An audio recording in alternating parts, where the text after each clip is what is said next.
Jose from Nueva Ecija. Hi, Diomel. Hello po. Diomel, nakakatuwa kang pakinggan. Pero nabalitaan ko na ang sideline mo raw isa kang freelance singer. Opo. O saan ka kumakanta, Diomel? Sa mga lamayan po sa Patay. Lamayan? Yes po. Ano kinakanta mo sa lamayan? Kung ano po yung mga requested song ng pamilya, ayun po yung kinakanta po namin. Nakapagpagpag ka ba bago ka pumunta rito? Yes po. Hindi ka naniniwala sa ganun, no? O wala yun eh. Superstition yun eh, no? Ano kaya masasabi ng ating inampalan? Hi, Jomel. Hello po, sir. Question. Kinanta mo na ba yung This is the Moment sa Patay? Kasi this is the moment. This is the moment. Tanungin natin, anong paborito mong kantahin pagkalamay? Yung mga song po ni Hindi Kita Malilimutan, ganun po. Yan, favorite na Opo. yan. Yes. Kay Basil, oo. Talaga bang kuya, pang patay ba yung Hindi Kita Malilimutan? Actually, ano yan? Question ko yan. Madalas kasi yan Hindi, sa ano yan? Biblical verse yan eh. Oh, Sa Psalms. I will never forget you, my people. Yan. Oh, I've carved you in the palm of my hand. Sa English, yan yan. Anyway, Jomel, nag-enjoy ako sa performance mo. Yung gestures, yung pagbigay ng emphasis. Natutuwa ako dun sa buwelo mo, yung parang medyo nakaside ka, na gano'n. Mas ramdam yung birit eh, kasi gumigilid na, pa-Undertaker. Di ba? Sakto, kumakanta sa Patay, pa-Undertaker. Gano'n. Ang galing ng buwelo. Pero ang seryoso, mas nafe-feel ko yung birit, gano'n kang gilid. Tapos yung notes, narinig ko naman na nasasapul naman, especially dun sa dulo. Medyo nag-shake lang yung word na damn.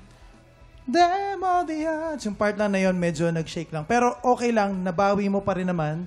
Lumanding ka pa rin dun sa tamang note. So, napansin ko lang siya, pero for me, okay pa rin. Siguro kung meron akong mako-comment, sa diction lang, may tendency lang na nagpapalit yung F tsaka yung P. Nagiging F tsaka F. Nagpapalit siya. So, watch out for that lang. Medyo bantayan mo lang yon. Other than that, nag-enjoy ako sa performance mo, sa mga gesture mo, yung pagbigay mo ng emphasis. Naramdaman ko yung kanta. So, congrats.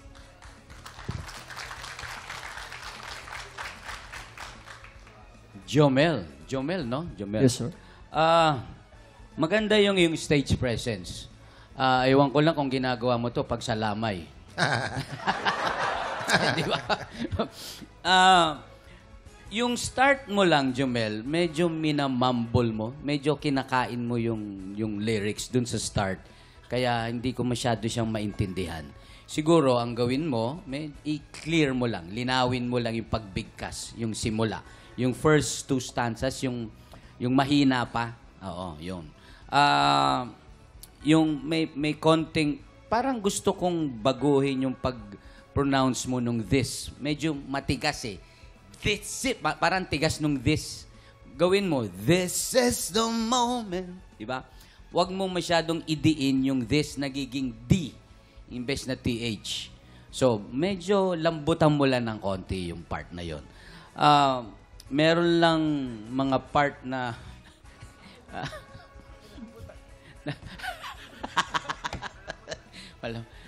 oo nga.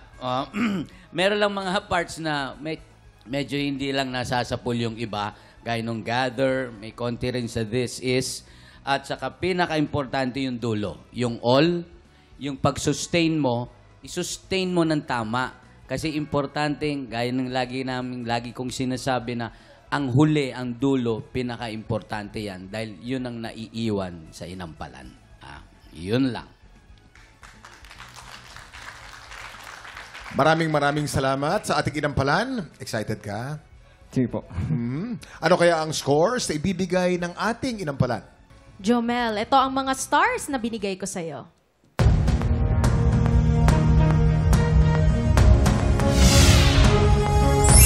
Three stars! Jomel, ang stars na binigay ko sa'yo today ay...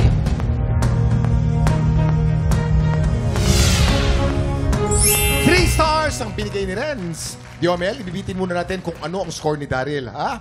Ang susunod nating kalahok, Lemuel Santos. kwentuhan mo naman kami na katrabaho mo rin yung misis mo. Yes. Sa duo, tsaka sa pagkanta. Pagkanta rin. Yes. Paano yung pag nag-away kayo? Siyempre. Kanyari, kailangan maging ano ka dyan, professional ka dyan. Yes. May time na gano'n kasi actually nung before nagbabanda ako, sabi niya, tol, di ko na kaya mag-solo. Sabi ko magduo naman tayo minsan para may katulong ako sa stage. So sige, okay ka. Kinausap ko yung grupo ko na bawasan namin yung schedule muna namin para masama ko naman yung wife ko. Tapos hindi lamang yung pati, yung mga anak niya magaling pala kumanta. Yes. Sino ba nagtuturo sa mga anak niya? Actually, ako yung nagtuturo. Pero yung wife ko kasi, siya lang yung nagsusupport na kung ano yung sinabi ni Papa, gawin nyo. Kasi yung Papa nyo talaga, before nag-amateur. Ano yung pwede mong ipayo sa mga magulang na may mga talento pero kailangan suportahan? Yes, sa mga parents naman, syempre, iba yung galo ng mga anak natin na alam naman natin na may kakayanan.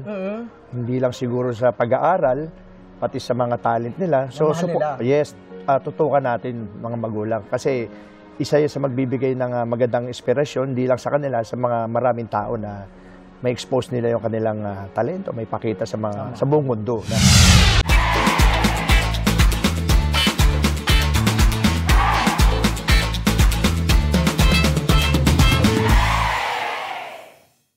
Tiktropa, pinanood mo hanggang sa dulo itong video na ito? Abay, very good ka!